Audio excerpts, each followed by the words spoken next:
ये टेंडर उन स्टेट्स में ही क्यों मिला जिन स्टेट्स में बीजेपी की गवर्नमेंट थी।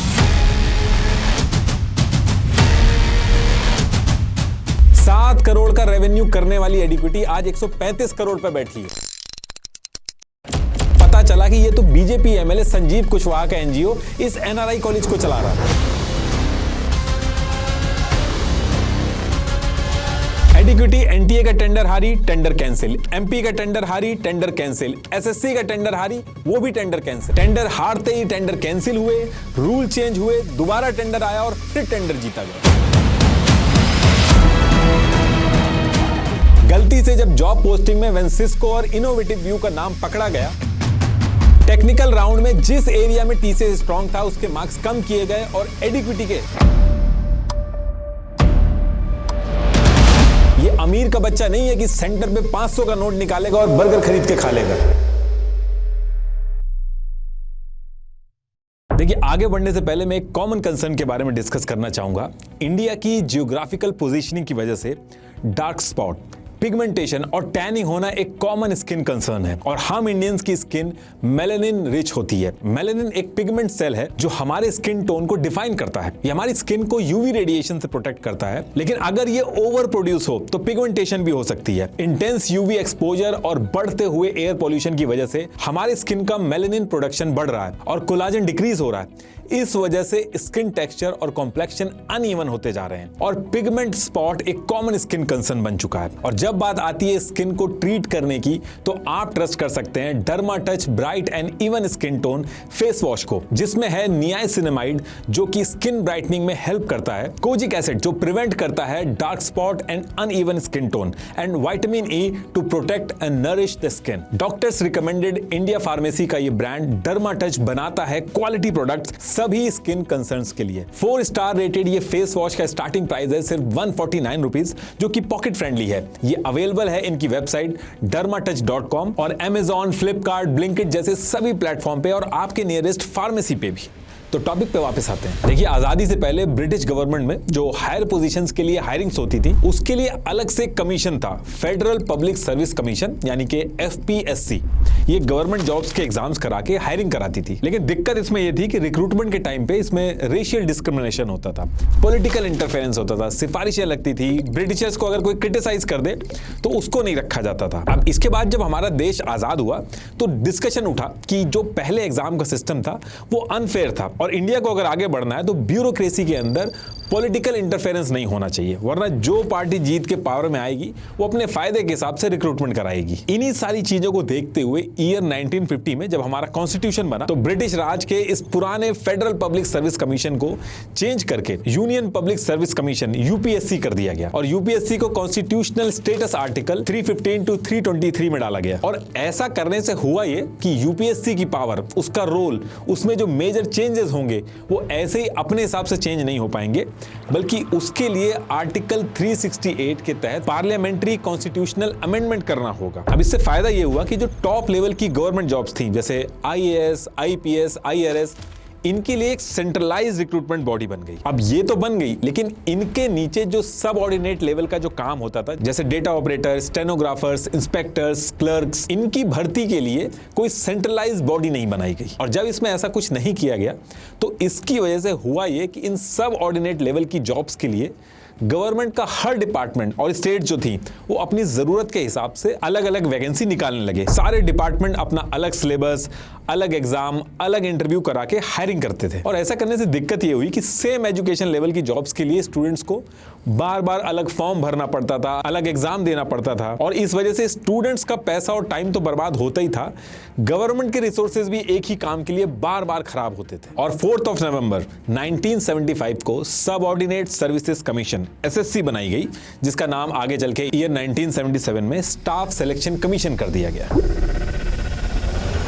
अब इस कमीशन के बनने से एक सेंट्रलाइज बॉडी बन गई और सेम रैंक की जॉब्स के लिए कॉमन एग्जाम वगैरह होने लगे। लेकिन इसमें एक दिक्कत थी कि इसको यानी कि एसएससी को यूपीएससी की तरह कॉन्स्टिट्यूशनल आर्टिकल 315 से 320 में नहीं रखा गया और यहीं से सारी दिक्कतों की जड़ें स्टार्ट होती हैं, क्योंकि जो गवर्नमेंट पावर में आई उसने अपनी कन्वीनियंस के हिसाब से चलाना शुरू किया। और इस टाइम पे जब एसएससी को बनाया गया था तो इसमें कोई प्राइवेट प्लेयर्स नहीं थे ऑफलाइन रिटर्न एग्जाम होते थे और एसएससी खुद एग्जामिनर्स अपॉइंट करती थी और जो क्वेश्चन पेपर्स बनते थे वो सिक्योर गवर्नमेंट प्रेस में प्रिंट करवाए जाते थे और जो गवर्नमेंट बिल्डिंग्स होती थी, स्कूल कॉलेजेस होते थे गवर्नमेंट, उसके अंदर गवर्नमेंट टीचर्स के थ्रू एग्जाम करवा दिए जाते थे। कहने का मतलब है कि सारा का सारा जो काम था वो गवर्नमेंट के अंडर में था, कोई भी चीज प्राइवेट नहीं हुई थी इस समय एसएससी में। अब देखिए जब ये सिस्टम इंप्लीमेंट हुआ तो काफी दिनों तक तो कोई दिक्कत नहीं हुई, लेकिन ईयर 2000 आते आते जैसे जैसे इंडिया के अंदर एजुकेशन का लेवल बढ़ा तो एसएससी में एप्लीकेंट्स के नंबर भी बहुत तेजी से बढ़े। 30-30 लाख से भी ज्यादा एप्लीकेशंस एक साथ आने लगी और इसकी वजह से मिसमैनेजमेंट के केसेस भी सामने आने लगे, रिजल्ट्स में डिले होने लगे, 8-8 महीने लग जाते थे रिजल्ट्स आने में। गवर्नमेंट रिसोर्सेज कम थे तो मिसमैनेजमेंट की वजह से कभी ऐसा हुआ कि क्वेश्चन पेपर जो था वो प्रिंटिंग प्रेस से लीक हो गया, कभी ट्रांसपोर्ट और स्टोरेज से लीक हो गया। लेकिन इसके बाद भी इस पर्टिकुलर स्टेज पे प्राइवेट प्लेयर्स जो थे उनको इन्वॉल्व नहीं किया गया था। सिर्फ पेपर का जो रॉ मटेरियल होता था उसके लिए प्राइवेट वेंडर्स थे, बाकी किसी चीज के लिए नहीं थे। अब काफी दिन तक एसएससी का ये जो प्रोसेस था इसको खींच के बढ़ाया गया, लेकिन 29 सितंबर 2013 को जब सीबीआई ने एसएससी सीजीएल टीयर 2 एग्जाम के क्वेश्चन पेपर लीक की धरपकड़ की, इस एक इंसिडेंट की वजह से मीडिया की हेडलाइंस बहुत ज्यादा बनी, एसएससी की क्रेडिबिलिटी को बहुत बड़ा झटका लगा। Government of India and department of personal and training DOPT तुरंत हरकत में आई और 2 साल तक मल्टीपल प्लानिंग के बाद ईयर 2015 में यह डिसाइड हुआ कि इन सब चीजों से निपटने के लिए अब एसएससी के एग्जाम सीबीटी यानी कि कंप्यूटर बेस्ड टेस्ट के थ्रू करवाने होंगे। प्लान इन्होंने सिंपल सा बना रखा था कि एसएससी के क्वेश्चन पेपर को बना के एक सिक्योर सर्वर में एनक्रिप्टेड फॉर्म में डालेंगे और जिस दिन एग्जाम होगा स्टूडेंट्स कंप्यूटर पे एग्जाम देने बैठेंगे, वहीं पे क्वेश्चन पेपर डिक्रिप्ट होगा। थॉट इसके पीछे इनका यह था कि हर स्टेप में ये जो पेपर लीक के इंसिडेंट आ रहे हैं वो खत्म हो जाएंगे। अब प्लान तो बना लिया गया कंप्यूटर बेस्ड टेस्ट कराने का एसएससी के अंदर, लेकिन इसको इंप्लीमेंट करने के लिए पूरे देश के अंदर एक डिजिटल इंफ्रास्ट्रक्चर की जरूरत थी।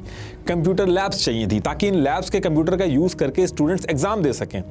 सिक्योर एग्जाम सॉफ्टवेयर चाहिए था जिसमें एक एनक्रिप्टेड क्वेश्चन पेपर लोड हो। मल्टीपल सिटीज में एक साथ ये एग्जाम करवाने के लिए नेटवर्क और सर्वर मैनेजमेंट चाहिए था जो गवर्नमेंट के पास नहीं था। और फिर इसी प्रॉब्लम को सॉल्व करने के लिए यहीं से एसएससी के अंदर एंट्री होती है प्राइवेट कंपनीज की। 15 जनवरी 2016 को एसएससी देश के अंदर सीबीटी कंप्यूटर बेस्ड टेस्ट करवाने के लिए फॉर्मल टेंडर निकालती है ताकि मल्टीपल प्राइवेट कंपनीज जिनके अंदर कैपेबिलिटी हो वो अप्लाई कर सकें इसके अंदर। एसएससी ने ये टेंडर निकालते टाइम रूल सिंपल रख रखा था। इनके रूल के हिसाब से सिर्फ वही कंपनीज अप्लाई कर सकती हैं जिनका कम से कम 3 साल का एवरेज टर्नओवर 75 करोड़ से ज्यादा हो और कम से कम 4 साल कंप्यूटर के थ्रू उन्होंने एग्जाम पहले करा रखे हो। ये उस टेंडर की कॉपी है, एक बार आप पढ़ के देख लीजिएगा। अब एसएससी जब ये टेंडर निकालती है और ये प्रोसेस पूरा कंप्लीट होता है तो 12 अप्रैल 2016 को सिफी टेक्नोलॉजीज लिमिटेड ये टेंडर जीत जाती है। और अब टेंडर जीतने के बाद सिफी को पहला एग्जाम एसएससी सीजीएल का करवाना था जो कि 27 अगस्त 2016 से स्टार्ट होने वाला था। अब 27 अगस्त 2016 को जब ये एग्जाम स्टार्ट होता है तो स्टार्ट होते ही दिक्कतें स्टार्ट हो जाती हैं। कहीं सर्वर डाउन, कहीं पावर बैकअप की दिक्कत, कहीं सिस्टम फ्रीज हो जा रहा था। जैसे तैसे करके मैनेज किया गया, लेकिन 17 फरवरी 2018 को जब मेन एग्जाम भी कंप्यूटर के थ्रू करवाया गया तो इसमें भी सेम दिक्कत आने लगी। और इसके साथ साथ इसमें एक और इशू क्रिएट हो गया। इसमें एनीडेस्क सॉफ्टवेयर का यूज करके रिमोट एक्सेस लेके चीटिंग के केस सामने आने लगे और जो सिक्योर्ड एनक्रिप्टेड क्वेश्चन पेपर था उसकी जो इमेजेस थी वो सोशल मीडिया और व्हाट्सएप पे वायरल होने लगी। पूरे मीडिया के अंदर बहुत ज्यादा केओस हुआ। इस पेपर के चक्कर में 17 लोगों पर एफआईआर हुई और जिसमें से हैरानी की बात यह थी कि 10 लोग तो वेंडर कंपनी सिफी के ही एम्प्लॉय थे। और ये जो केस था ये सीबीआई के पास चला जाता है जिसकी इन्वेस्टिगेशन अभी भी चल रही है। अब ये इंसिडेंट जब हुआ तो इससे निपटने के लिए एसएससी ने फिर से 2018 में डिसाइड किया कि इस बार हम बड़ी और स्टेबल कंपनी को देंगे टेंडर जो एग्जाम सही से करवा सके। और इसके लिए एसएससी ने टेंडर के जो रूल्स थे उनको हार्ड किया। ये उस टेंडर की कॉपी है। इस टेंडर की बिडिंग प्रोसेस में एसएससी ने 2 कैटेगरीज बनाई थी वेंडर कंपनीज के लिए। पहली जो बड़ी कैटेगरी थी उसमें वो कंपनीज अप्लाई कर सकती थी जिन्होंने पास्ट में एक साथ 50 लाख से ज्यादा स्टूडेंट्स का कंप्यूटर बेस्ड एग्जाम करवाया हो। और दूसरी जो छोटी कैटेगरी थी उसमें वो कंपनीज अप्लाई कर सकती थी जिन्होंने पास्ट में 50 लाख से कम स्टूडेंट्स का कंप्यूटर बेस्ड एग्जाम करवाया हो। अब इस टेंडर के अंदर कई सारी कंपनीज आती हैं। टीसीएस टाटा कंसल्टेंसी सर्विसेज ये भी अप्लाई करती है, लेकिन टीसीएस के आगे बाकी कोई कंपनी टिकती नहीं है। टीसीएस एसएससी ने ये जो दोनों कैटेगरीज बनाई थी, ये दोनों कैटेगरीज को जीत जाती है। टीसीएस को इस तरीके के बड़े प्रोजेक्ट हैंडल करने का एक्सपीरियंस था, इसके पास 24/7 हेल्प डेस्क, सिक्योरिटी और क्लाउड का अच्छा इंफ्रास्ट्रक्चर था, लोकल टेस्ट सेंटर का जो नेटवर्क होता है वो बहुत स्ट्रांग था। तो ये टेंडर जीत के 2018 में टीसीएस अपना एसएससी का एग्जाम करवाना शुरू कर देती है और छोटी मोटी दिक्कतों के साथ आराम से अपना एसएससी का जो एग्जाम है वो होता रहता है, कोई मेजर बड़ी दिक्कत नहीं आती है। तो कहने का मतलब है कि 2018 में जो एसएससी ने रूल चेंज करके ये जो नया टेंडर ये लेके आई थी, जिसमें टीसीएस को मिला ये टेंडर, यहां से एसएससी की मेजर जो प्रॉब्लम थी वो सॉल्व हो गई थी। अब देखिए, टीसीएस इधर अपना एसएससी का एग्जाम कॉन्टिन्यूअसली करवा रही थी 2018 से, और वहीं दूसरी तरफ एंट्री होती है एडिक्विटी करियर टेक्नोलॉजीज प्राइवेट लिमिटेड की। ये जो पूरा हंगामा अभी एसएससी का चल रहा है, उसका जो सेंटर ऑफ अट्रैक्शन है वो यही एडिक्विटी है।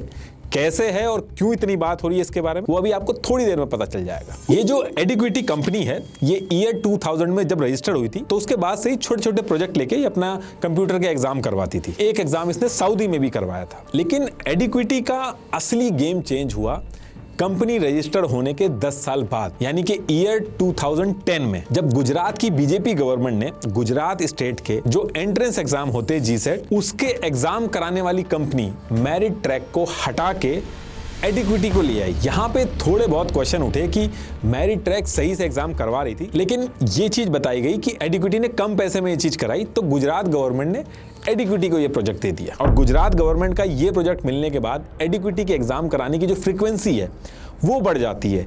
कई सारे नेशनल लेवल पे भी कंप्यूटर बेस्ड टेस्ट करवाए एडिक्विटी ने इस टाइम पे। बिट्स पिलानी, HAL, इन सब में एग्जाम कराने शुरू कर दिए इस इंसिडेंट के बाद। अब देखिए, एक तरफ टीसीएस अपना एसएससी का टेंडर जीत के एसएससी के एग्जाम करवा रही थी, दूसरी तरफ एडिक्विटी धीरे धीरे करके आगे बढ़ रही थी। और ईयर 2014 में जब गवर्नमेंट चेंज हुई, तो डिजिटल इंडिया का जो कॉन्सेप्ट था, उसके अंडर में डिजिटल एग्जाम कराने की जो कवायद थी वो भी बहुत तेज हो गई थी।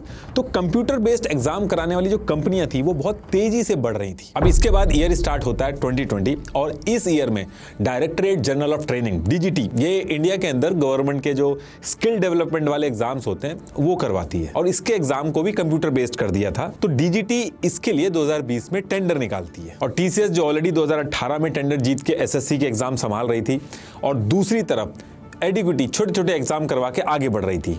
ये दोनों कंपनी TCS और एडिक्विटी DGT के इस टेंडर के लिए अप्लाई कर देती हैं। अब अप्लाई करने के बाद प्रोसेस स्टार्ट होता है, और सेम मंथ 15 जून 2020 को DGT इस टेंडर में एडिक्विटी को इनएलिजिबल डिक्लेयर कर देती है, क्योंकि बहुत छोटी कंपनी थी और इस टेंडर के लिए कंपनी का 2 साल का एवरेज करीब 50 करोड़ तो होना चाहिए था। तो ये उसके रिजल्ट की कॉपी है, इसमें एडिक्विटी इनएलिजिबल डिक्लेयर कर दी जाती है। कहने का मतलब ये है कि इनएलिजिबल होने के बाद जब तक DGT दोबारा से ऑफिशियल परमिशन नहीं देती एडिक्विटी को, तब तक एडिक्विटी DGT के एग्जाम कराने के लिए नहीं बैठ सकती। जनरली जब ऐसे कंपनी इनएलिजिबल डिक्लेयर होती हैं एक डिपार्टमेंट के अंदर, ये कोई रूल नहीं है, लेकिन जनरली ऐसा होता है कि सेंट्रल पब्लिक प्रोक्योरमेंट पोर्टल या फिर प्रेस नोट में इस चीज को बता दिया जाता है, ताकि अलग अलग जो एग्जाम करा रहे हैं डिपार्टमेंट, वो भी सेम पेज पे रहे, उनको भी पता रहे। अब 15 जून 2020 को DGT ने एडिक्विटी को इनएलिजिबल कर दिया, और इसके 5 महीने बाद 13 नवंबर 2020 को NTA नेशनल टेस्टिंग एजेंसी, ये इंडिया के अंदर DGT से भी बड़े स्केल पे एंट्रेंस एग्जाम कराती है, जैसे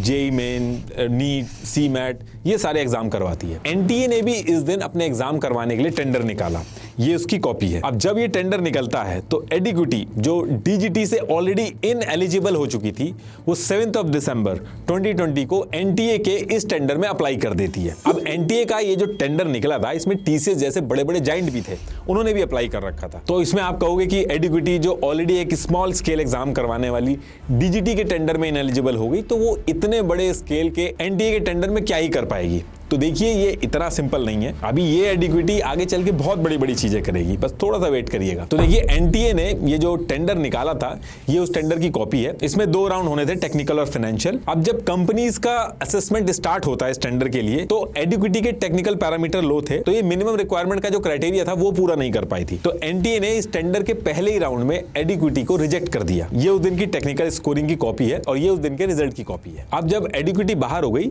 तो TCS और NSEIT ये दोनों बची थी और इनमें से एक को एनटीए का टेंडर मिलना था। अब इससे पहले कि टीसीएस और एनसीईआरटी में से कोई जीतता, टेंडर एडिक्विटी के बाहर होने के बाद कैंसिल कर दिया जाता है और फिर कैंसिल करने के 4 महीने बाद 29 अप्रैल 2021 को दोबारा से एनटीए टेंडर निकालती है। लेकिन इस बार जब एनटीए टेंडर निकालती है तो इस टेंडर के रूल को चेंज किया जाता है। कौन से रूल चेंज किए गए और उनका इंपैक्ट क्या हुआ वो भी बताता हूं मैं आपको। तो पहले जो एनटीए का टेंडर था 2020 वाला, जिसमें एडिक्विटी रिजेक्ट हो गई थी, उसमें यह था कि अगर किसी वेंडर कंपनी के आईटी स्टाफ की स्ट्रेंथ 500 से कम होती है तो उसको 0 मार्क्स मिलेंगे टेक्निकल राउंड में। अगर आप उस पुराने वाले टेंडर के पेज नंबर 38 के पॉइंट नंबर 1.1 पे जाएंगे तो उसके सामने 0 मेंशन है कि 0 मार्क्स मिलेंगे। अब एनटीए ने जो नया टेंडर लेके आया तो इसके पेज नंबर 38 के पॉइंट नंबर 1.1 में अगर आप देखेंगे तो इसको चेंज करके ये कर दिया गया है कि अगर वेंडर कंपनी की आईटी स्टाफ की स्ट्रेंथ 251 से ज्यादा है तो फुल मार्क्स यानी कि 8 मार्क्स मिलेंगे उसको। लिंक्डइन पे एडिक्विटी की टोटल एम्प्लॉय की स्ट्रेंथ अगर आप देखोगे तो उसमें 201 से 500 तक दिखा रहा है और ये अभी की है।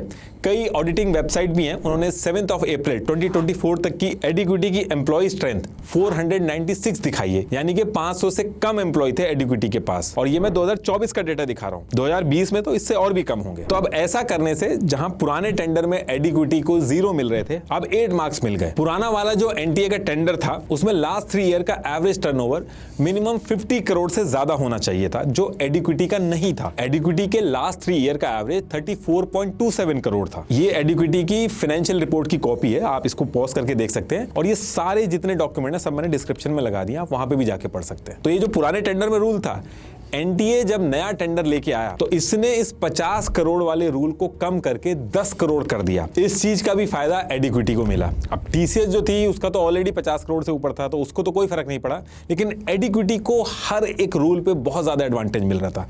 पेज नंबर 38 के पॉइंट नंबर 3.1 पे ये चीज आपको मिल जाएगी। एनटीए के पहले वाले टेंडर में रूल था कि जो वेंडर कंपनी अप्लाई कर रही है उसने पास्ट में सिंगल शिफ्ट में 1 लाख से ज्यादा स्टूडेंट्स का कंप्यूटर बेस्ड टेस्ट करवाया हो। तो जब नया वाला टेंडर लेके आई एनटीए तो इसको चेंज करके 35,000 कर दिया गया। इसमें भी टीसीएस ने तो ऑलरेडी पुराने वाला क्राइटेरिया ही फुलफिल कर रखा था, इसमें भी फायदा एडिक्विटी को मिला। तो देखिए इस तरीके से कई सारे रूल्स चेंज किए गए। तो जो एडिक्विटी पुराने वाले टेंडर में ऑलरेडी रिजेक्ट हो चुकी थी पहले राउंड में, वो दोबारा से इस नए वाले टेंडर में अप्लाई करती है। एडिक्विटी और टीसीएस जितनी कंपनी थी इनका असेसमेंट स्टार्ट होता है और 5 महीने बाद 23 नवंबर 2021 को एनटीए के इस नए टेंडर का रिजल्ट आता है। ये उस रिजल्ट की कॉपी है, एक बार पॉज करके आप देखिएगा इसको। तो जो एडिक्विटी एनटीए के सेम एग्जाम के टेंडर के लिए जो पहले आया था उसमें पहले ही राउंड में बाहर हो गई थी, वो रूल चेंज होने के बाद टेक्निकल राउंड क्लियर कर लेती है और फिर फाइनेंशियल राउंड में भी टीसीएस से कम बिड करके फाइनेंशियल राउंड भी जीत लेती है। कहने का मतलब यह है कि पुराने वाले टेंडर को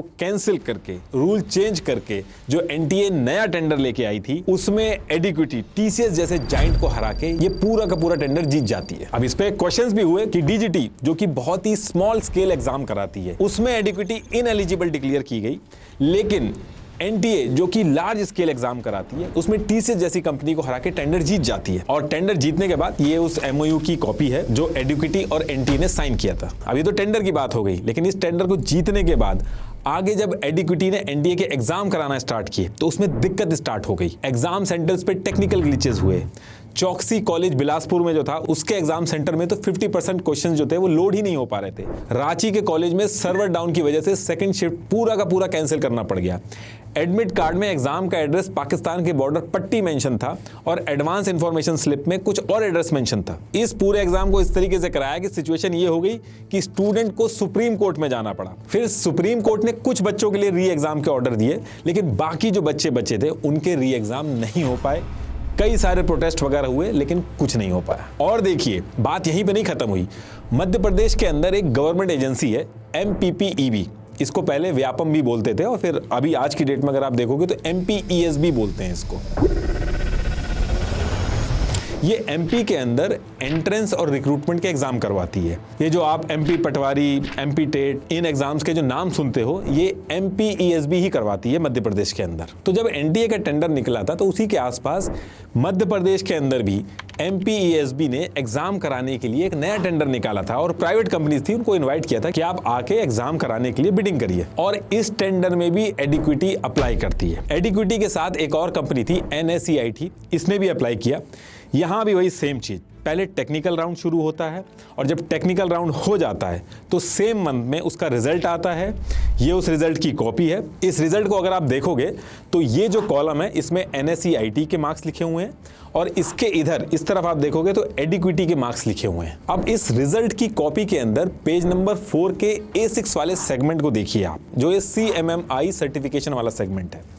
इस सेगमेंट में अगर CMMI लेवल 5 का सर्टिफिकेशन है तो 4 मार्क्स मिलेंगे, अगर CMMI लेवल 3 का सर्टिफिकेशन है तो 3 मार्क्स मिलेंगे, बाकी अगर एडिशनली ISO वगैरह का सर्टिफिकेशन है तो 1 एक्स्ट्रा मार्क्स उसमें मिलेगा। अब इस सेगमेंट को मैं दिखा आपको इसलिए रहा हूं क्योंकि एडिक्विटी को इस सेक्शन में 5 मार्क्स दिए गए हैं और ये 5 मार्क्स तभी मिलेंगे जब एडिक्विटी के पास CMMI लेवल का सर्टिफिकेशन होगा और वो भी लेवल 5 का होगा। तो अब इसमें क्वेश्चन ये है कि क्या एडिक्विटी के पास CMMI लेवल 5 का सर्टिफिकेशन था, या 5 छोड़ो उससे छोटा CMMI लेवल 3 का सर्टिफिकेशन था उस पर, तो था या नहीं था उसके बारे में भी डिस्कस करते हैं। अब देखिए एडिक्विटी की अगर आप वेबसाइट पे जाएंगे तो छोटे मोटे सारे सर्टिफिकेशन उसने अपनी वेबसाइट पे मेंशन किए, लेकिन CMMI लेवल 5 सर्टिफिकेशन का कहीं भी मेंशन नहीं है। अब इसको अगर आप एक तरह से गलती भी मान लें, हो सकता है नहीं लिखा हो, अगर आप CMMI इंस्टीट्यूट के ग्लोबल ऑफिशियल डेटाबेस में भी अगर आप देखोगे जैसे पार्स है तो वहां पे भी एडिक्विटी का CMMI लेवल 5 नहीं दिख रहा है। CMMI लेवल 3 का सर्टिफिकेशन दिख रहा है लेकिन वो भी 2024 का दिख रहा है। लेकिन ये जो हम बात कर रहे हैं MP के एग्जाम के टेंडर की, ये ईयर 2020 की है, तो इसका मतलब है कि एडिक्विटी के पास CMMI लेवल 3 और 5 दोनों ही इस टाइम पे नहीं था। इनफैक्ट 2019 की एक प्री बिड क्वेरी में एडिक्विटी ने खुद एक्सेप्ट किया था कि उनके पास CMMI लेवल सर्टिफिकेशन नहीं है, प्रोसेस में है। एग्जैक्ट ये लिखा था, आप पॉज करके पढ़ लेना एक बार। इसके साथ साथ एडिक्विटी ने अपनी ऑफिशियल वेबसाइट में अपनी कंपनी का एक जर्नी का कॉलम बना रखा है जिसमें ईयर वाइज एडिक्विटी ने अपनी अचीवमेंट मेंशन करी है। हर एक चीज मेंशन है, हर एक सर्टिफिकेशन ईयर वाइज उस जर्नी में मेंशन है। CMMI लेवल 3 भी मेंशन है 2024 में, लेकिन इस पूरी जर्नी में कहीं भी CMMI लेवल 5 सर्टिफिकेशन का मेंशन नहीं है। जो 3 भी मेंशन है वो 2024 का है, 2020 का नहीं है। लिंक्डइन पे जाके भी एडिक्विटी का जो कंप्लायंस मैनेजर था उसकी प्रोफाइल अगर आप देखोगे, जो कि सर्टिफिकेट दिलवाता है CMMI का, उसने मेंशन कर रखा है अपनी प्रोफाइल में कि उसने एडिक्विटी को CMMI लेवल 3 दिलवाया है। और ये जो कंप्लायंस मैनेजर है इसने एडिक्विटी के साथ 2022 से काम करना स्टार्ट किया। तो कहने का मतलब ये है कि MP के अंदर ये जो टेंडर निकाला गया 2020 के अंदर, इस टाइम पे एडिक्विटी के पास CMMI लेवल 5 तो छोड़िए, लेवल 3 भी नहीं था। तो जो 5 मार्क्स दिए गए इस सर्टिफिकेशन के लिए वो किस हिसाब से दिए गए वो एक क्वेश्चन है।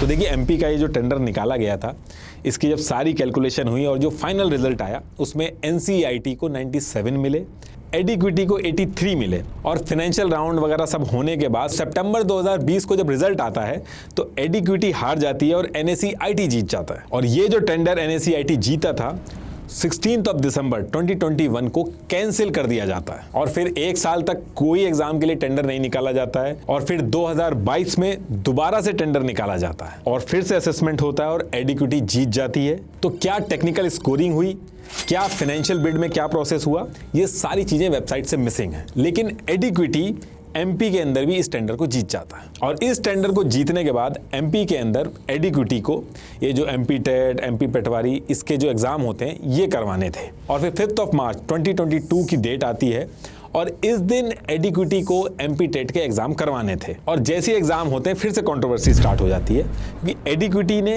इस टेंडर को उठा के राजस्थान की एक कंपनी है साई एडुकेयर प्राइवेट लिमिटेड, इसको दे दिया। अब इस चीज से मीडिया के अंदर रिपोर्ट्स पब्लिश होने लगी क्योंकि रूल के हिसाब से आप ऐसे टेंडर लेके अपना काम दूसरी कंपनी को उठा के नहीं दे सकते, लेकिन फिर भी उस पर ज्यादा कोई कार्रवाई नहीं होती। अब इन सारी दिक्कतों के बाद मध्य प्रदेश के अंदर एग्जाम स्टार्ट होते हैं और एग्जाम स्टार्ट होते ही सर्वर प्रॉब्लम, गलत एनरोलमेंट, कंप्यूटर सिस्टम में क्वेश्चंस अपलोड होने बंद हो गए और कुछ लोग मोबाइल एग्जाम सेंटर में लेके आ गए। लेकिन सबसे बड़ी दिक्कत स्टार्ट हुई जब स्टूडेंट्स ने पेपर लीक की कंप्लेन करना स्टार्ट की। एग्जाम सेंटर के अंदर से ये इमेज सोशल मीडिया के अंदर वायरल होने लगी, लेकिन गवर्नमेंट डिपार्टमेंट ने इस चीज को साफ मना कर दिया कि ये फेक न्यूज है, कोई पेपर वगैरह लीक नहीं हुआ है। लेकिन इसके कुछ दिन बाद जैसे ही ऑफिशियल पेज पे जब डिपार्टमेंट ने मॉडल आंसर अपलोड किए तो जो स्क्रीनशॉट वायरल हो रहे थे वो उनसे मैच हो गए। और फिर इसके बाद हर तरफ पेपर लीक को लेके स्टूडेंट ने हल्ला किया, और जब बात बहुत ज्यादा बढ़ गई तो सेम डिपार्टमेंट ने अपने ऑफिशियल पेज से जो मॉडल आंसर का लिंक डाला था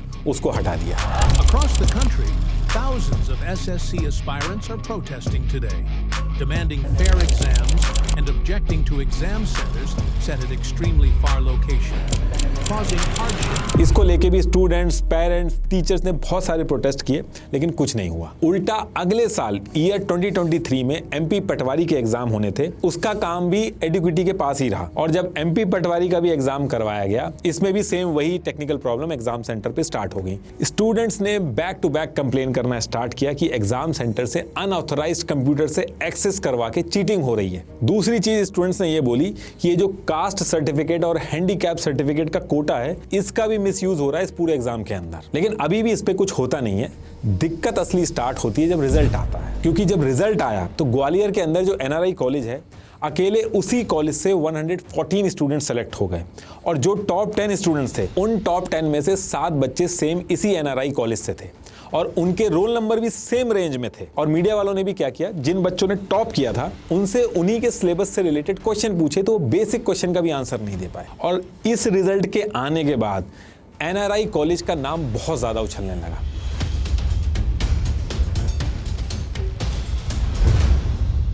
और जब इस कॉलेज के बारे में रिपोर्ट पब्लिश होना स्टार्ट हुई तो पता चला ये college BJP MLA Sanjeev Singh Kushwaha का है। लेकिन ऑफिशियल कंफर्मेशन इस टाइम पे अभी भी नहीं हो पा रहा था कि इस कॉलेज में चल क्या रहा है। एनसीटीई का ऑफिशियल गैजेट नोटिफिकेशन था एक, उसमें अगर आप देखोगे तो फर्स्ट पेज के सेकंड पैरा में लिखा है कि ये जो एनआरआई कॉलेज है ये गुजराती देवी शिक्षा परासर एनजीओ का है, और बीजेपी एमएलए संजीव सिंह कुशवाहा इसी एनजीओ के सेक्रेटरी हैं। और 2018 और 2023 के इलेक्शन के टाइम पे इन्होंने जो एफिडेविट फाइल किए थे, उस टाइम पे बीएसपी में थे, उसमें भी इस एनजीओ के बारे में इन्होंने मेंशन कर रखा है। इनकी वाइफ ने भी इस एनजीओ में पैसे दिए हैं, ये उसकी कॉपी है, एक बार आप पॉज करके देख लेना। 12 जुलाई 2023 को इंडियन एक्सप्रेस ने भी इस चीज को कवर किया। अब देखिए ये जो बैक टू बैक चीजें हुई, ये एक ट्रिगर पॉइंट था कि ये चल क्या रहा है। सारे के सारे टेंडर जो हैं वो एडिक्विटी को ही क्यों दिए जा रहे हैं, और वो एग्जाम नहीं करा पा रही है। Back to back paper leak होने के एलिगेशन लग रहे हैं, उसके बाद भी इसको टेंडर दिए जा रहे हैं। और ये उन स्टेट में ही क्यों टेंडर एडिक्विटी को मिल रहे हैं जिसमें बीजेपी की गवर्नमेंट है। और जब एनआरआई कॉलेज का केस सामने आया जिसमें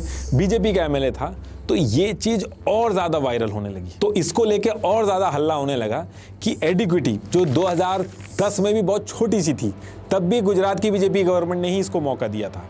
कोविड के टाइम पे 7 करोड़ के आसपास का रेवेन्यू था, 2023 आते आते सीधा 100 करोड़ से ऊपर का रेवेन्यू तक पहुंच गई है एडिक्विटी। तो ये सारी चीजें चल क्या रही हैं। अब यहां से back to back protest start हुए, गवर्नमेंट के खिलाफ नारेबाजी हुई। तो इसके चलते मध्य प्रदेश के सीएम शिवराज सिंह चौहान जी ने retired high court justice Rajendra Kumar Verma को अपॉइंट किया और इसकी इंक्वायरी स्टार्ट करवा दी। और इसके साथ साथ एनआरआई कॉलेज में जिन जिन लोगों का सेंटर पड़ा था, जो रिजल्ट आया था, उनके भी रिव्यू ऑर्डर दे दिए। एमपी पटवारी 2023 के रिक्रूटमेंट अपॉइंटमेंट जो थे उनको रोक दिया गया। इंक्वायरी अभी भी चल रही है, अपॉइंटमेंट जो है वो अभी भी होल्ड पे है पुराने बच्चों की। अब एमपी के अंदर जब ये सारी चीजें चल रही थी तो लग रहा था कि अब एडिक्विटी को टेंडर नहीं मिलेगा, लेकिन होता इसका उल्टा है। सेम ईयर 2023 में महाराष्ट्र के एमबीए सीईटी का टेंडर भी एडिक्विटी को दे दिया जाता। और ये जो ईयर चल रहा था 2023, इसी ईयर में टीसीएस ने जो एसएससी एग्जाम करवाने का जो टेंडर जीता था 2018 में, उस टेंडर की भी डेट इसी ईयर में 2023 में एक्सपायर होने वाली थी। तो एसएससी को भी अपने एग्जाम्स कराने के लिए एक नया टेंडर निकालना था प्राइवेट कंपनीज के लिए। अब देखिए एसएससी का जो टेंडर होता है, ऑल ओवर इंडिया में एग्जाम कराने होते हैं, तो ये बड़ा टेंडर होता है। इसके रूल्स भी ऐसे होते हैं कि बड़ी कंपनीज ही अप्लाई कर सके। 2018 में जो एसएससी का टेंडर निकला था, ये उसकी कॉपी है। एसएससी के इन रूल्स के हिसाब से एडिक्विटी इस टेंडर में एलिजिबल ही नहीं थी। वैसे भी अगर आप देखोगे तो एडिक्विटी ने इससे पहले 100 करोड़ तक के भी टेंडर नहीं करवाए थे। तो एसएससी का ये जो नया टेंडर था, ये 250 करोड़ से ऊपर था। तो प्रैक्टिकली टीसीएस को हरा के एडिक्विटी का जीतना पॉसिबल नहीं लग रहा था। कहने का मतलब ये है कि एसएससी के पुराने रूल्स जो थे, अगर वही रहते तो एडिक्विटी एलिजिबल नहीं हो पाता। लेकिन इसके बाद 2 नवंबर 2023 की डेट आती है, और इस डेट को क्या होता है कि एसएससी नया टेंडर निकालती है। अब निकालती तो है, लेकिन इसके रूल्स चेंज कर देती है। और जब ये रूल्स चेंज होकर टेंडर निकाला, तो जो एडिक्विटी पुराने टेंडर के रूल्स के हिसाब से एलिजिबल नहीं थी, अब इस नए टेंडर के रूल्स के हिसाब से एलिजिबल हो गई। और ये चीज हुई कैसे, वो भी समझाता हूं आपको। देखिए पुराना जो टेंडर था एसएससी का, उसके रूल के हिसाब से एसएससी ने 2 कैटेगरीज बनाई थी। एक कैटेगरी में वो कंपनीज अप्लाई कर सकती थी जिन्होंने पास्ट में एक बार में 50 लाख से ज्यादा स्टूडेंट्स के एग्जाम करा रखे हों, ये बड़ी कैटेगरी के लिए था। और दूसरी जो छोटी कैटेगरी थी उसमें यह था कि वो कंपनीज अप्लाई कर सकती है जिन्होंने पास्ट में 50 लाख से कम स्टूडेंट्स के एग्जाम करा रखे हों। ये 2 कैटेगरी थी एसएससी के पुराने रूल के हिसाब से। अब जब एसएससी ये नया टेंडर निकाला तो इस रूल को चेंज करके 50 लाख स्टूडेंट्स का एग्जाम कराने की जो लिमिट थी उसको कम करके 10 लाख कर दी गई। और ऐसा करने से एडिक्विटी जो छोटे स्केल के एग्जाम करवाती थी वो इसके लिए एलिजिबल हो गई। लेकिन अभी भी एसएससी के पुराने टेंडर के रूल के हिसाब से कंपनीज की जो फाइनेंशियल कैपेबिलिटी मांगी गई थी उसमें एडिक्विटी एलिजिबल नहीं थी। पुराने एसएससी के टेंडर के रूल के हिसाब से यह था कि बड़ी कैटेगरी जो थी उसमें अगर कोई कंपनी अप्लाई कर रही है तो उसका लास्ट 3 फाइनेंशियल ईयर का रेवेन्यू हर साल कम से कम 100 करोड़ होना चाहिए। अगर छोटी कैटेगरी के लिए अप्लाई कर रही है तब भी लास्ट 3 ईयर का कंपनी का रेवेन्यू हर साल कम से कम 20 करोड़ होना चाहिए था। अब कोविड के टाइम पे एडिक्विटी का रेवेन्यू 7 करोड़ के करीब था, उसके अगले साल 59 करोड़ हुआ और फिर उसके अगले साल 102 करोड़ हुआ। ये ग्रोथ तो बहुत अच्छी थी लेकिन एसएससी के रूल के हिसाब से फिट नहीं बैठ रही थी क्योंकि वो एवरेज नहीं मांग रही थी, हर साल चाहिए था उसको। मतलब कि एक साल अगर 5 करोड़ भी हो गया और अगले साल 100 करोड़ भी हो जाए तो वो माना नहीं जाएगा, हर साल चाहिए जो अमाउंट वो बोला गया है। तो इस रूल के हिसाब से तो एडिक्विटी फिट नहीं बैठ रही थी इसमें। अब नया टेंडर जब लाया गया तो इस रूल को चेंज कर दिया गया। इसमें इन्होंने कहा कि अब जो कंपनी स्लैब 1 के लिए अप्लाई कर रही उसका लास्ट 5 साल में से किसी भी लगातार 3 साल के रेवेन्यू का एवरेज 30 करोड़ होगा तब भी चलेगा। और सेकंड कैटेगरी उसमें कहा कि जो कंपनी अप्लाई कर रही है उसका लास्ट 5 साल में से किसी भी लगातार 3 साल का रेवेन्यू का एवरेज 50 करोड़ भी होगा तो चलेगा। मतलब कि 100 करोड़ से 50 करोड़ पे ले आए और जो फाइनेंशियल ईयर था वो 3 साल से बढ़ा के 5 साल कर दिया। तो एडिक्विटी का जो बीच में कोविड वाला टाइम फंस रहा था उसमें उसको रिलैक्सेशन मिल गया। तो ये सारे रूल्स चेंज करके जब नया टेंडर लेके आई एसएससी और उसने 2 स्लैब निकाले तो एक स्लैब में यानी कि छोटे वाले स्लैब में एडिक्विटी एलिजिबल हो गई।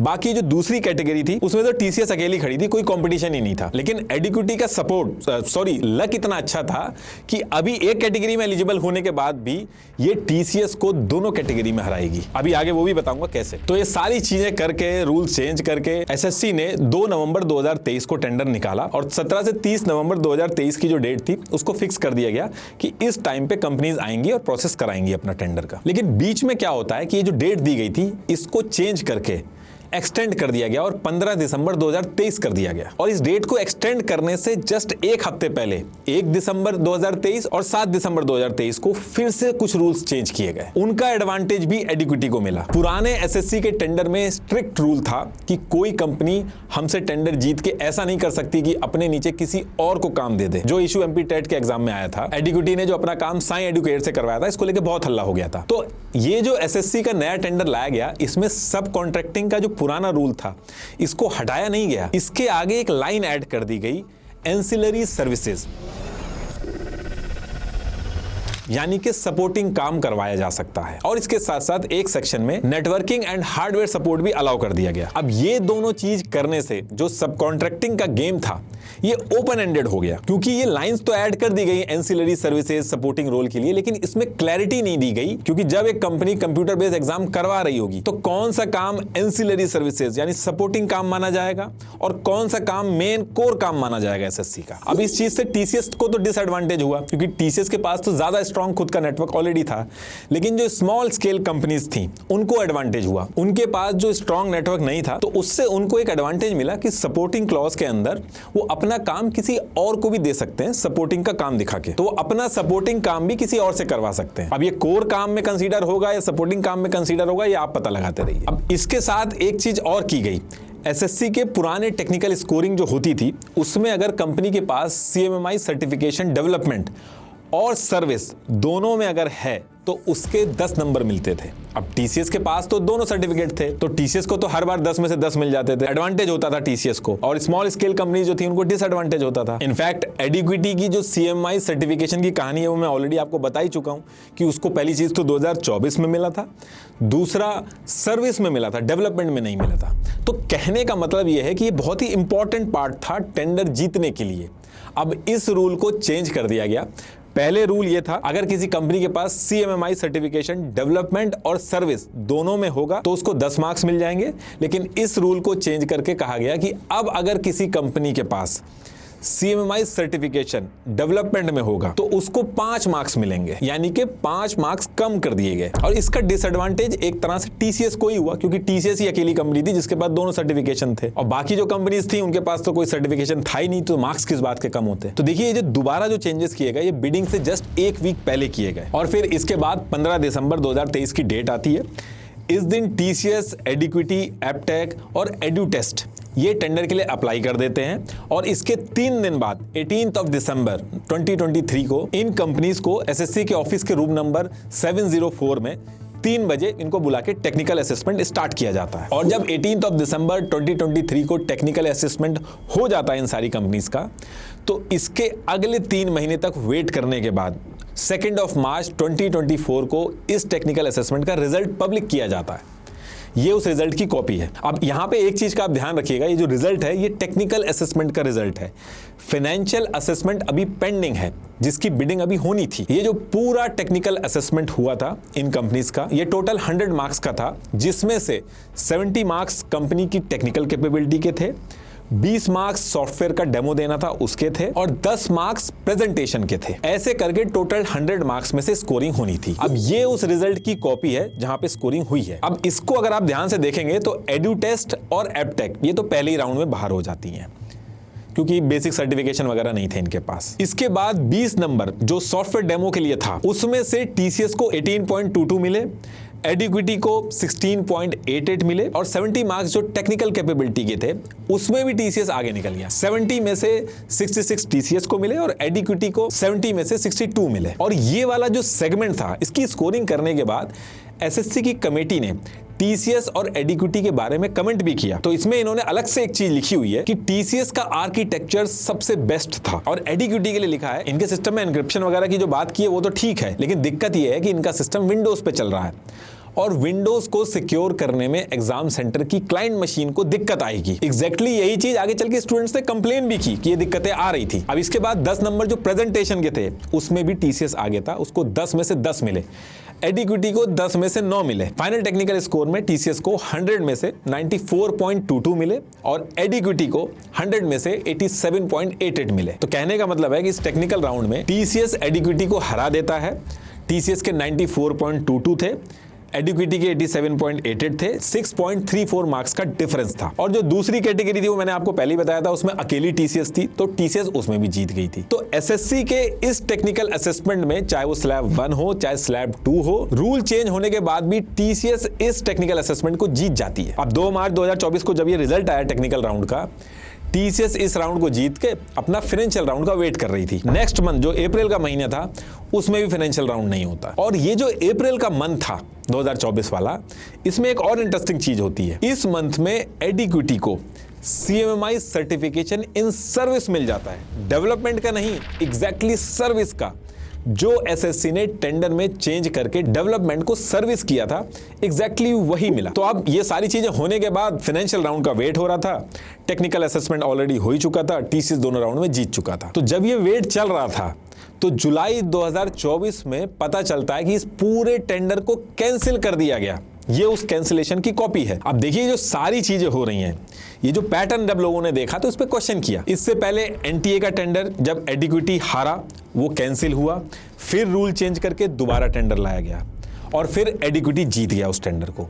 ऐसे ही ये जो MP टेट और MP पटवारी वाला टेंडर था, यही सेम चीज हुई। पहले एडिक्विटी एलिजिबल नहीं था, फिर एलिजिबल होता है, फिर एडिक्विटी हार जाता है, हारने के बाद टेंडर कैंसिल होता है, उसके बाद रूल चेंज होते हैं, टेंडर दोबारा आता है और एडिक्विटी जीत जाता है। ऐसे ही SSC जो है 2023 में नया टेंडर लेके आया, इसमें पहले रूल चेंज किए गए, तब जाके एडिक्विटी एलिजिबल हुआ, लेकिन इसके बाद भी एडिक्विटी टेक्निकल राउंड में हार जाता है, और हारने के कुछ टाइम बाद इस टेंडर को भी कैंसिल कर दिया गया। और इसमें भी सेम वही पैटर्न फॉलो होगा। अभी आगे बताऊंगा आपको कि इसमें भी रूल चेंज होंगे अभी, और आगे चल के TCS को भी हराएगा एडिक्विटी। ये होगा कैसे वो भी आपको समझाता हूं। तो देखिए जुलाई 2024 में SSC इस टेंडर को कैंसिल करके 28 नवंबर 2024 को दोबारा से SSC का सेम एग्जाम के लिए नया टेंडर निकालती है। ये उसकी कॉपी है, एक बार देख लेना आप।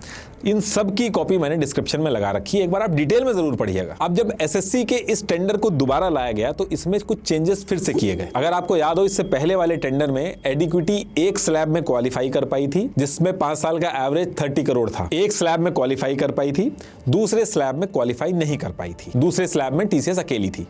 अब जब एसएससी इसके बाद फिर से ये जो टेंडर लेके आई तो इन्होंने इसके रूल चेंज किए।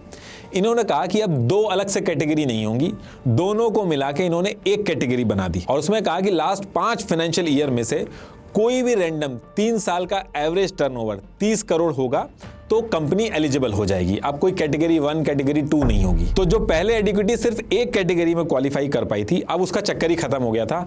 अब जो जीतेगा इस टेंडर को वो पूरा का पूरा कैटेगरी 1, 2 सब ले लेगा। इसके बाद एक चीज और चेंज की गई।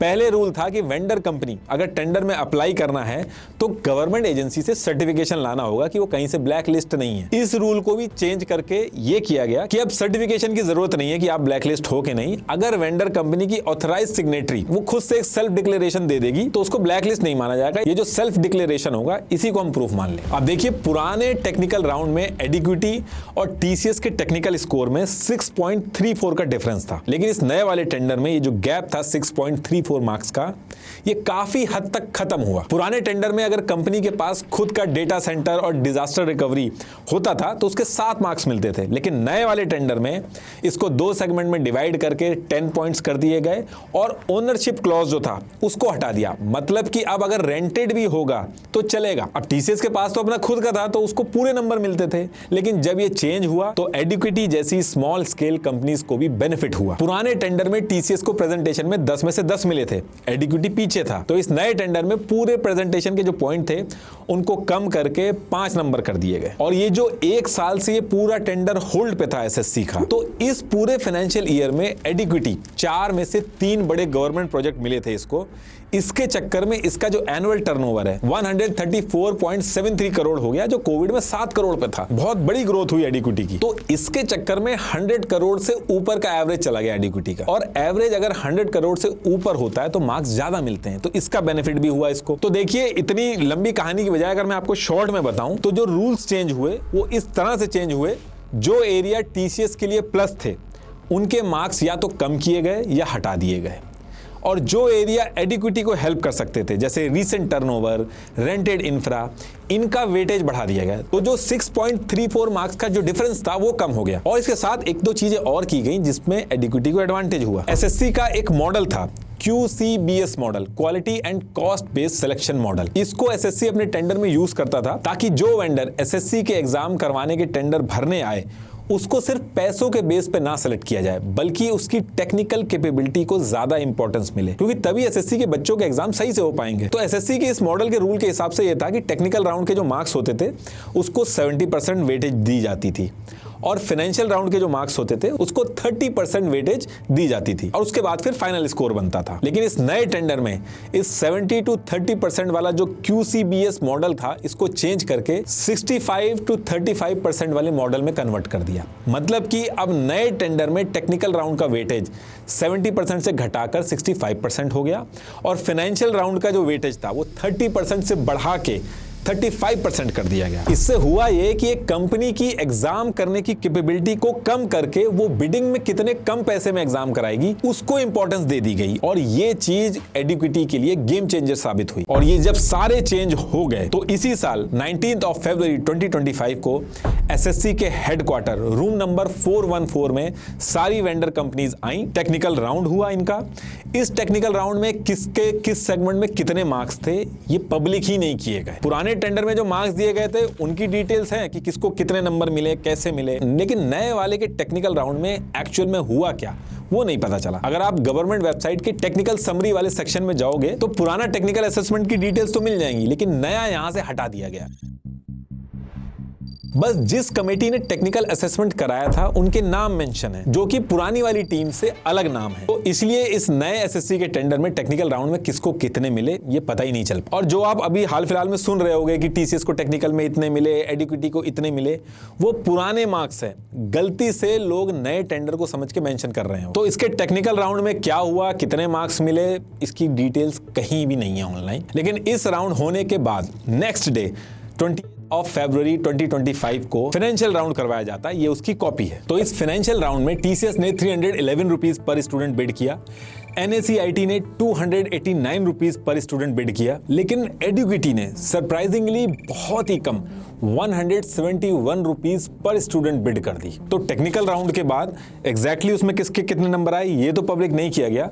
उसके बाद फाइनेंशियल राउंड हुआ, उसमें ये बिडिंग हुई, और फिर इसके बाद जब फाइनल रिजल्ट आता है तो पता चलता है कि एडुकेटी ने टीसीएस जैसी बड़ी कंपनी को हरा के एसएससी का पूरा टेंडर जीत लिया। अब यहां से एसएससी के एग्जाम एडुकेटी को करवाने थे। अब देखिए ये जो टेंडर है एडुकेटी के पास गया, उसने फाइनेंशियल बिडिंग कम करी थी, लेकिन ऐसा नहीं है कि एसएससी टीसीएस को अफोर्ड नहीं कर सकता था।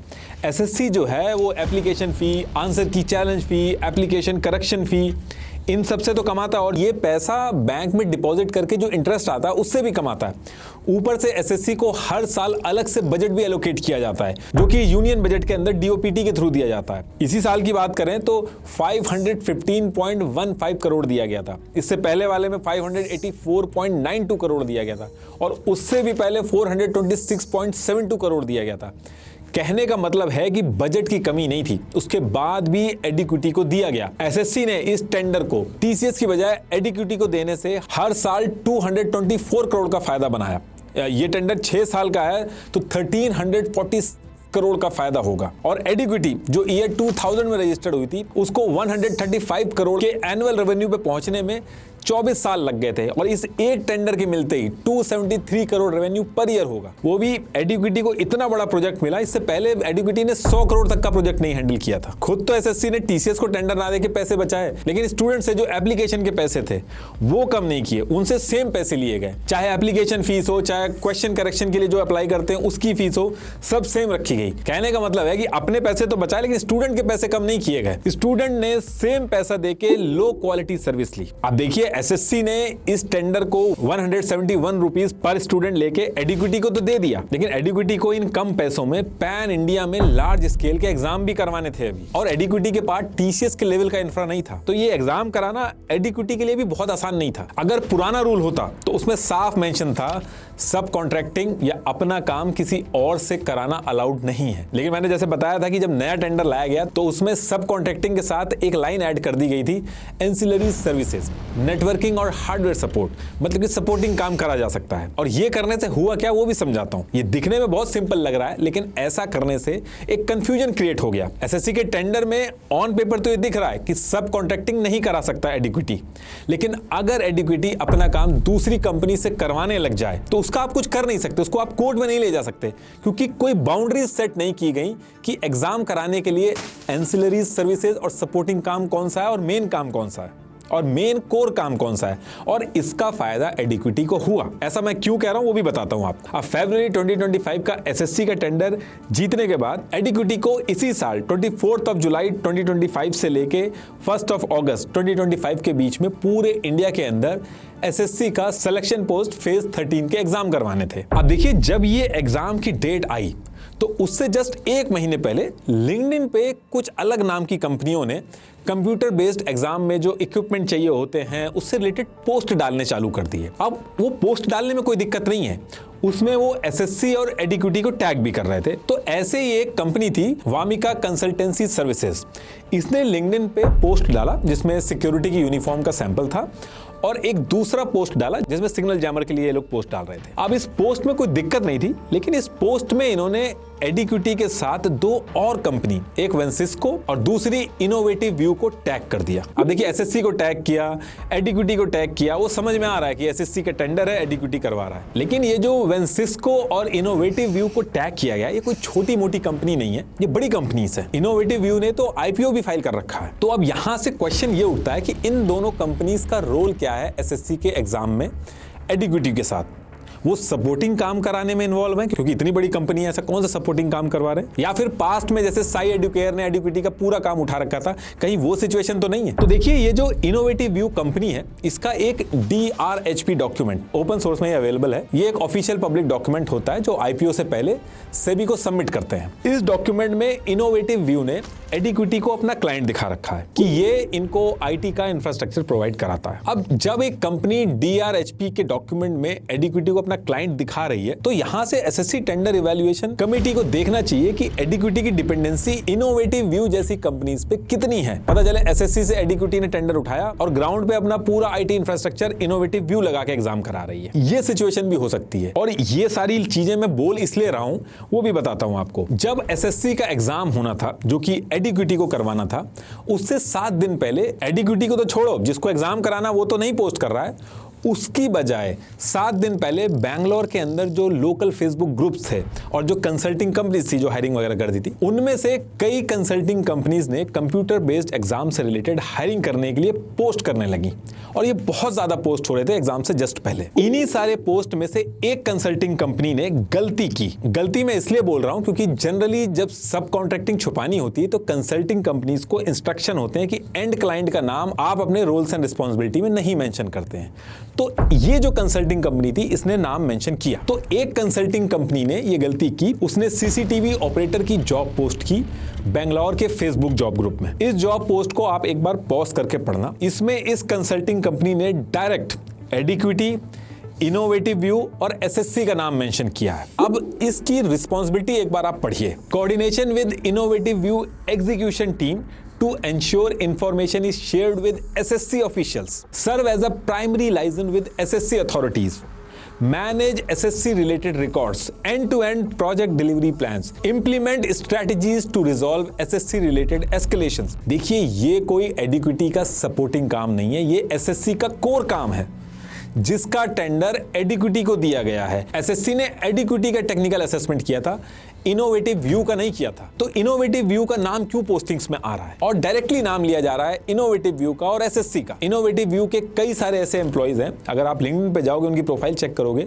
तो उन्होंने साफ लिख रखा है कि उन्होंने SSC के एग्जाम करवाए हैं। अब देखिए SSC, एडुकेटी, वेंसिस्को, इनोवेटिव व्यू, उसके नीचे भी कहीं वामिका कंसल्टिंग, कहीं और कोई कंसल्टिंग, और इतनी लेयर जब किसी गवर्नमेंट प्रोजेक्ट में होती हैं एग्जाम्स कराने के लिए, तो हर लेवल पे जो कंपनी इन्वॉल्व होती है वो अपना मार्जिन रख के काम आगे कराती है, जिसकी वजह से एग्जाम सेंटर जो एंड पॉइंट है वहां की क्वालिटी कॉम्प्रोमाइज होती है। अल्टीमेटली स्टूडेंट सफर करते हैं, और यही रीजन है कि सब कॉन्ट्रैक्टिंग पुराने वाले टेंडर में SSC के बैन करी गई थी, लेकिन एंसिलरी सर्विसेज और सपोर्टिंग का ये जो छोटी सी लाइन थी, इसको ऐड करके ये पूरा ओपन एंडेड हो गया। ऐसे ही वेंसिस्को 16 जुलाई 2025 को SSC के एग्जाम शुरू होने से 8 दिन पहले ग्लासडोर पे जॉब पोस्ट करी है, और उसमें वो मेंशन कर रही है कि गवर्नमेंट एग्जाम कराने के लिए सेंटर इंचार्ज चाहिए, और इसकी भी अगर आप रिस्पॉन्सिबिलिटी देखोगे तो इसमें जो कोर एक्टिविटी है एग्जाम करवाने की वो मेंशन है, सपोर्टिंग मेंशन नहीं है। लेकिन इसमें आप इसको बेनिफिट ऑफ डाउट दे सकते हैं कि इसने गवर्नमेंट एग्जाम के लिए बोला है, SSC एडुकेटी का नाम यहां पे मेंशन नहीं किया। लेकिन जब एग्जाम से एग्जैक्ट 7 दिन पहले सेम रिस्पॉन्सिबिलिटी लिख के एग्जैक्ट आप उसी चीज की जब जॉब पोस्ट करते हो तो फिर डाउट आता है। अब देखिए स्टूडेंट्स, पेरेंट्स, टीचर्स सब इस एग्जाम के अंदर जो ये मिसमैनेजमेंट चल रहा था इसको लेके डेली क्वेश्चंस कर रहे थे। आप अगर SSC के स्टूडेंट्स और टीचर से बात करेंगे तो वो सीधा कैमरे पे आके कह रहे हैं एग्जाम सेंटर के अंदर इक्विपमेंट जो थे वो 3rd ग्रेड के यूज हो रहे थे, कहीं स्टाफ ट्रेन नहीं था, कहीं कंप्यूटर लैब्स खराब थी, क्वेश्चन पेपर ही लोड नहीं हो रहे थे, सर्वर डाउन था, एकदम रिमोट एरिया में कहीं भैंस के तबेले के पास एग्जाम सेंटर था। राजस्थान के बच्चे का एग्जाम सेंटर अंडमान निकोबार में दे दिया, क्योंकि अच्छे एग्जाम सेंटर इतने पैसे में एग्जाम करवाने को मना कर देते हैं। तो इंडिया की ज्योग्राफी में कहीं भी जहां सस्ते में मिले वहां पे एग्जाम सेंटर दे दो। बाकी एडमिट कार्ड के अंदर आप देखोगे लोकेशन कोई और, एक्चुअल एग्जाम जहां होना है वो कहीं और। ऐसी कंप्लेन से भरा पड़ा है पूरा यूट्यूब। ऐसी 55,000 कंप्लेन हुई है। देखिए SSC के एग्जाम कराने में और होने में क्या क्या दिक्कतें आई हैं वो स्टूडेंट, टीचर्स और पेरेंट्स ने ऑलरेडी इतनी उठाई हैं कि आपको ऑलरेडी पता होगा, आप YouTube पे एक सर्च मारेंगे पता चल जाएगा, तो उसको मैं रिपीट नहीं करूंगा। इस वीडियो को बनाने का जो पर्पस था मेरा वो ये था कि जो स्टूडेंट्स इतने दिन से कहना चाह रहे हैं, समझाना चाह रहे हैं, वो मैं आपको बता पाऊं। और उसके साथ साथ एक चीज और आपको समझनी होगी कि ये SSC एग्जाम ग्रुप बी और ग्रुप सी कैटेगरी के लिए होते हैं। इसमें देश के मजदूर, किसान, गरीब फैमिली के बच्चे भी बैठते हैं। उनके पास इस एग्जाम के अलावा दूसरा कोई ऑप्शन नहीं है अपने परिवार को गरीबी से निकालने का। ये सुनने में बड़ा ही आसान लगता है, यूपी का स्टूडेंट अगर दूर भी हो गया तो क्या हो गया। देखिए, इन एग्जाम में ऐसे बच्चे भी बैठते हैं जिनके पास चप्पलें तक नहीं है। आप जब दूर ले जाके पूरे दिन लेट करके एग्जाम करवाते हो तो वो अमीर का बच्चा नहीं है कि 500 का नोट निकालेगा और बर्गर खरीद के खा लेगा। वो 10 रुपए भी नहीं निकालेगा, पूरे दिन भूखा घूमेगा। एग्जाम के अंदर आपने खुद गलत क्वेश्चन वहां पे डाल दिया है, आपकी गलती है। स्टूडेंट अगर उस गलती को चैलेंज कर रहा है तो आप उससे पैसे ले रहे हैं, चलिए आप ले भी रहे हैं, और जब वो सही साबित हो रहा है तो उसके पैसे वापस नहीं कर रहे हैं आप। एग्जाम सेंटर्स में बैग रखने तक की जगह नहीं है। स्टूडेंट इतनी दूर एग्जाम देने जा रहा है तो वो बैग लेके आया, उसको बैग तक रखने की सहूलियत नहीं है। एग्जाम सेंटर के अंदर वो बैग ले जा नहीं सकता और बाहर रखेगा तो चोरी होने का डर है। इस मजबूरी का फायदा उठा के एक बिजनेस मॉडल लोकल लोगों ने बना लिया जिसमें बैग रखने के 30-40 रुपए ले रहे हैं। कितनी लड़कियां ऐसी हैं जो रात को एग्जाम दे के निकली हैं, जिसकी वजह से सिक्योरिटी का कंसर्न हो सकता है। और ये सारी दिक्कतें जब वो बताने के लिए दिल्ली में परमिशन लेके प्रोटेस्ट करने पहुंचे तो उनको डंडों से पिटवाया गया। जिस तरीके से सोसाइटी में डिस्क्रिमिनेशन होता है अमीर और गरीब का, वो डिस्क्रिमिनेशन अब एग्जाम में भी कर दिया गया है। अगर मुझे इतने सारे ईमेल किए हैं गरीब स्टूडेंट्स ने, उन्होंने अपनी कहानी मेंशन करी है, तो आई एम श्योर एग्जाम के बाद उन्होंने गवर्नमेंट ऑफिशियल्स को भी जरूर किए होंगे। तो आई होप एटलीस्ट इस पे गवर्नमेंट कुछ ना कुछ कदम उठाए और ये जो बच्चे हैं ये एग्जाम सही से दे पाए। लास्ट में एक बार फिर से आपको बता दूं, डर्माटच bright and even skin tone face wash को जरूर ट्राई करिएगा, लिंक डिस्क्रिप्शन में दे दिया। Thank you.